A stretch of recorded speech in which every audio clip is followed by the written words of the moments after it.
So before we start our reading for today, let us ponder upon these words.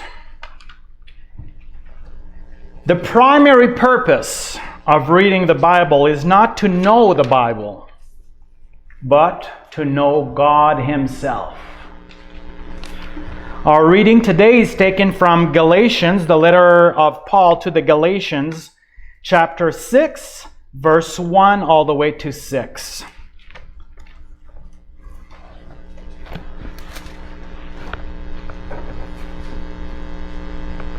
Brothers and sisters, if someone is caught in sin, you who live by the Spirit should restore that person gently.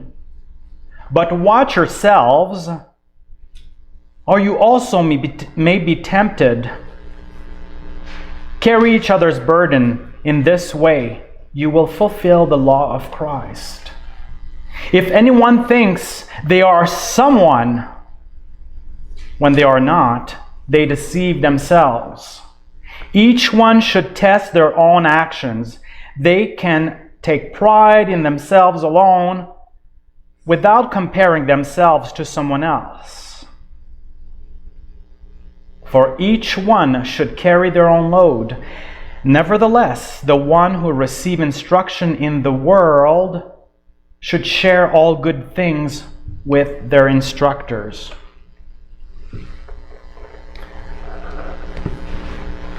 This ends our reading for today. May God give us the wisdom to apply these words into our lives. Something is really key in that reading.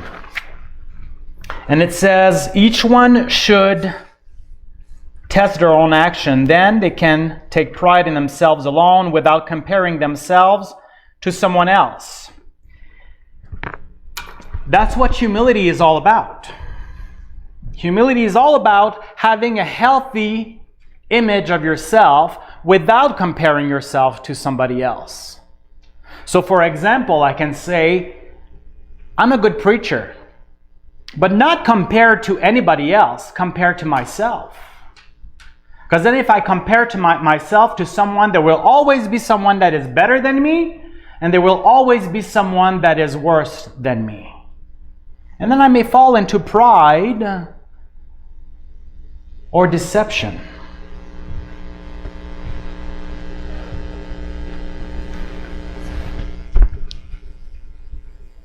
But today we'll be talking about this selfish pride. So selfish pride can be defined as excessive confidence or glorification of oneself's possession or talents. And don't get me wrong, we can all have pride in our hearts. We can all have pride in our attitude, in our souls, without saying a word. It's all about what's going on inside, not what is shown outside. Someone said to me, if you know me, or if you ever been to my place, you know I don't know how many Bibles. I have tons of Bibles in all the language that I speak. And someone said to me, oh, you must be very humble and very a true believer because of all these Bibles. And I said, no, it has nothing to do with how many Bibles I have. It has everything to do with my heart, my soul, my intentions. If I'm displaying my Bibles to show you how humble I am, well, guess what? I'm showing you how prideful I am. Pride has nothing to do with the way you dress. Humble people dress well. And prideful people can be dressed in ragged clothes just to look humble. So humility has nothing to do with how you dress, how you present yourself, or what you possess. It has everything to do with an inside demeanor and an inside attitude. The scripture said today, don't be impressed with yourself. Don't compare yourselves with others. So then what is humility? How many people have been here for the first service or the second service? Just raise your hand on humility. Okay. So how about I just ask you popcorn style, what is humility? Just raise your hand or stand up and let me know what humility is as you understand it. There's no bad answers. There's just bad people. Humility. Humility is when like if I'm standing at Subway and I'm waiting for my breakfast, I let the other person go. You do? Yes, I do. And you show humility that way. Mm-hmm. Yes, that's right. Thank you, Wade. How do we show humility? By the way, if someone says to you, oh, you have a beautiful dress today, and you say, oh, that all ragged thing? That's not humility. You're fishing for compliments and to shine your ego and your pride. What do you say if someone says, oh, what beautiful hair you have today? What do you say? Thank you. No, you say, oh, that old thing?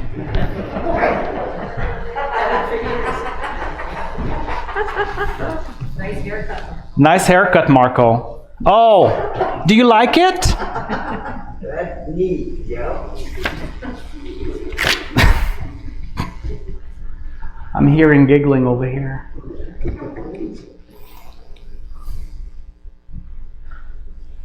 True humility is service to others.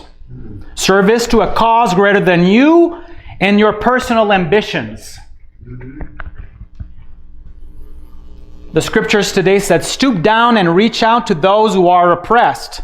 Share their burdens and so complete Christ's law. If you think you are too good for that, you are badly deceived. True humbleness is self-awareness. A person that knows God and made by God, they understand their strength and they understand their weakness. They don't take extreme pride in what they're good at, and they don't beat themselves over if they are not so good at something. I had a conversation this week, and I was basically confessing that I'm a perfectionist. And then the other person said, well, Marco, perfectionism has everything to do with pride. And I said, Darwin, really.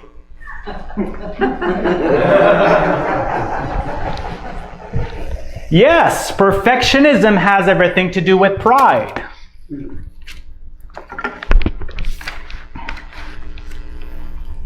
Again, aren't you happy that I'm letting you know how my life goes while you just stand there and watch? Aren't you lucky you're not preaching? Humility shows gratitude. You know, when we come and we have our celebration, we can also express our gratitude. Gratitude is a mark of humility. Humility is essential to service to others. Jesus advised people not to rush to the best place at the feast. People today are just as eager to raise their social status, whether by being with the right people, dressing for success, or driving the right car. Does that sound familiar to anyone here? Humility will help us put everything in proper perspective. Humility, truly humility, I tell you, is a core Christian value. Would you be surprised if I tell you that everything in our spiritual life starts with humility? It starts when we say, I don't know it all. It starts when we say, I'm sorry I made a mistake. I've never had to say that, but I did it twice. One in 1988 and today.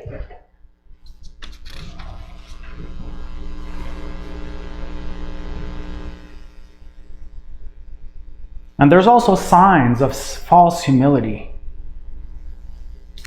We want to appear humble. You know, when we publicize our own sacrifice, oh, for Lent, I decided to give up all food. I stopped breathing for 40 days. What a sacrifice.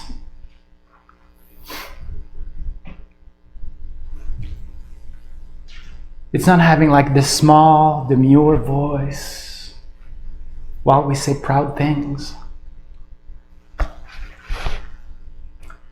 I forgave my husband for the socks on the floor. I forgive him every day. Shall I say every week, because he changes his socks only once a week?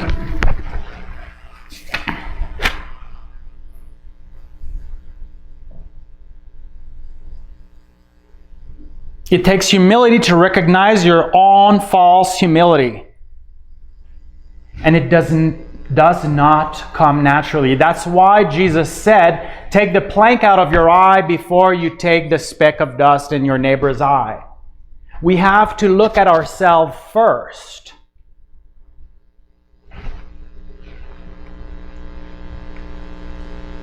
It is a spiritual journey we all need to take. Humility is a spiritual journey we all need to take. Anybody here who's exempt of that? Raise your hand. You know how it goes. You raise your hand and I'm going to make fun for the entire service. Nobody's courageous enough? Okay. Just checking. Oh, someone's tempted. But it's hard to be humble in a self-absorbed culture. Do you know that we live in a self-absorbed culture? The selfies. Who has heard of the selfies in here? We all know what a selfie is, right? We take a picture of ourselves, of our meal, of our new car. And there's nothing wrong with being proud of what we have. But when it becomes a show, when it becomes a, here's how better I am, here's how I am better than you. See my pile of money. Or my brand new cowboy boots.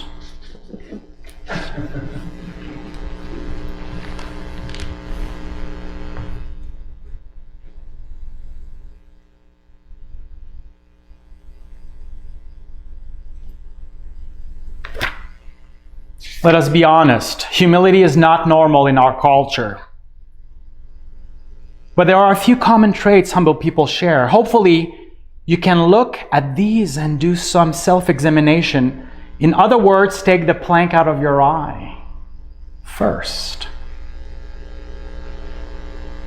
You aren't afraid to say, I was wrong, I'm sorry, made a mistake.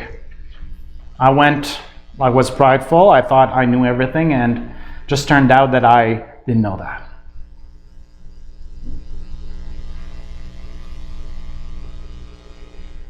Humble people always choose the right decision over the easy one. It's easy to stay silent in front of injustice. It's easy. Anybody can do that. You're not humble when you do that. You're afraid of conflict, maybe.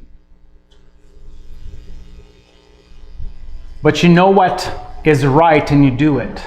And you'd rather do the right thing than the easy thing. Jesus said, take that cup away from me, God, but if I need to go on the cross, I'll do it. I'd rather not, but I'll do your will, God, not mine. Our prayer at the beginning said, save me, deliver me from the fear of being ridiculed. Sometimes we need to stand up and say what you're doing is wrong, what you're doing is hurtful. What you're doing is damaging. And we might be ridiculed by these people.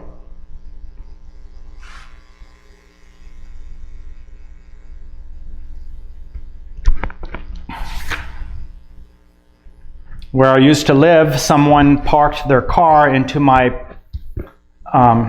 parking lot, and she decided that she was doing a spring cleaning of her car in my driveway, basically. So she went in and she took all the cups and all the papers and all the wrappers and all the open letters, and she felt very comfortable of leaving them on the ground. I said, this is not a garbage can. This is where I live. Please pick it up. Oh, did I get an earful? I find that interesting that that person had the gall to rebuke me for throwing her trash in my parking spot. I thought that was really interesting. Obviously, she did not pick anything up, but I had to do the hard thing, which was to say, hey, I'm not sure I like that. That wasn't easy. I was like, I knew that I would get the business. But I had to say the right thing. I was not comfortable with that.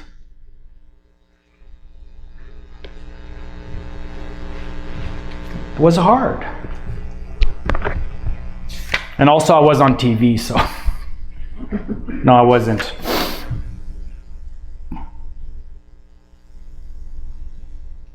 Humility is when you're more concerned about the world you leave behind than the world you are living in.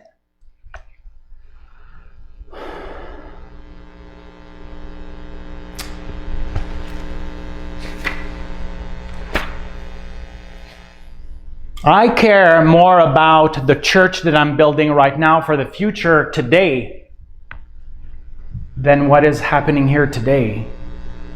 I'm sowing seeds today for the future. I'm not telling you how humble I am, but I'm telling you what is important for me.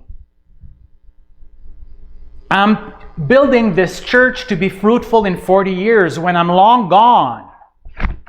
That this church and the people of this church can keep on serving the community, that the people of this church can keep on doing good things for the community. My involvement is not just for myself, but my involvement in here is for all the people that will come after me that I don't even know, for the next minister that come after me.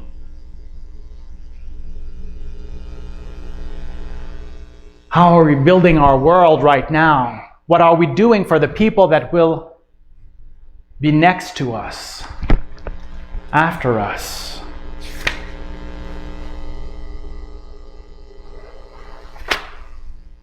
I'm going to close with this.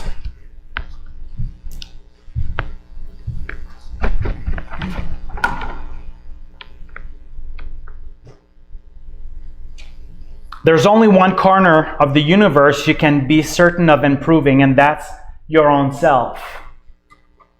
The place you can be certain of improving is your own self. We may go to the moon, but that's not very far. The greatest distance we have to cover still lies within us. Be the change you want to see in the world. Humility, contentment, and modesty are good friends. You will usually find them together.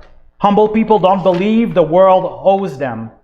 They give more than they take and use resources on others, not for themselves.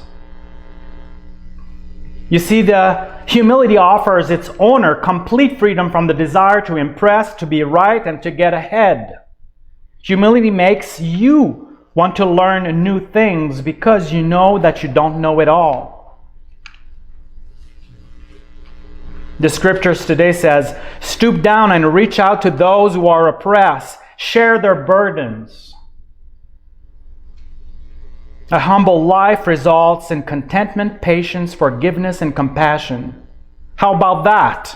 How about that as the will of God for your life? If you don't know what your purpose is, here you go. Stoop down and reach out to those who are oppressed. share their burdens. We are all born with a divine fire in us. We all have a divine fire flame in our hearts, in our souls, in our spirit. No exception.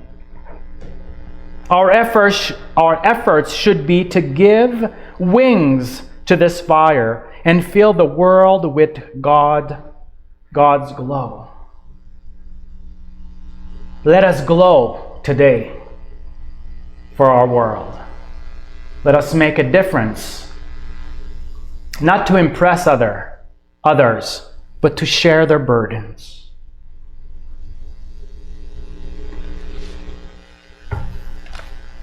Amen.